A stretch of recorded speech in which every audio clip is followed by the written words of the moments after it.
Bonjour, bonsoir. Nous vous saluons au nom précieux de notre Seigneur et Sauveur Jésus-Christ et vous souhaitons la plus cordiale bienvenue sur Jésus-Christ, le seul dominateur, une autre chaîne d'évangélisation. N'oubliez pas de vous abonner, d'aimer et de partager pour que l'Évangile aille le plus loin possible. Vous êtes actuellement à l'écoute de la méditation du jour et aujourd'hui, tiré de 1 Thessaloniciens au chapitre 5 et au verset 19, notre méditation a pour titre « N'éteignez pas l'esprit ». N'éteignez pas l'esprit. Le Saint-Esprit donne au peuple de Dieu la force et le pouvoir de faire ce que le Seigneur veut qu'il fasse dans la vie. C'est pourquoi le Seigneur Jésus a appelé l'Esprit le Consolateur. Jean 14, 26. Le peuple de Dieu bénéficie ainsi d'un avantage, l'aide surnaturelle du Consolateur. Le Saint-Esprit donne au peuple de Dieu la force et le pouvoir de recevoir des dons particuliers. Il existe des dons particuliers destinés à des fins particulières.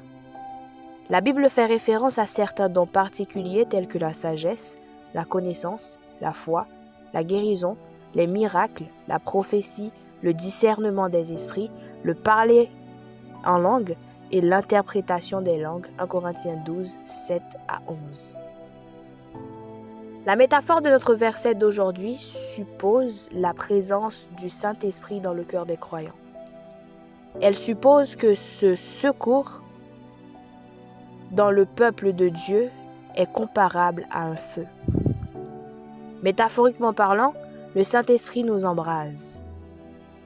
Sans surprise, lorsque l'Esprit fut répandu pour la première fois à la Pentecôte, un feu en langue ou langue de feu apparut sur le peuple selon Actes chapitre 2 au verset 3.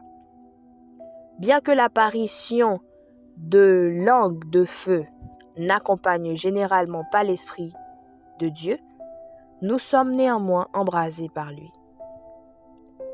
Notre verset d'aujourd'hui suppose autre chose concernant l'aide du Consolateur.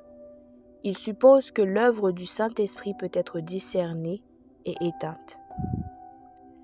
Paul recommande aux Thessaloniciens de ne pas décourager l'œuvre du Saint-Esprit dans les membres de l'Église. Nous devons également en tenir compte.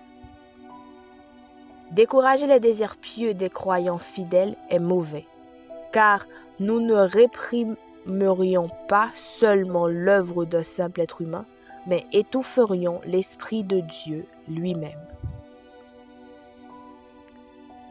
Discernez ce qui se passe et n'éteignez pas l'œuvre du Saint-Esprit.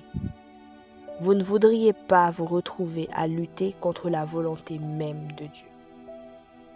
Pensez-y, bonne méditation et que le Seigneur vous bénisse.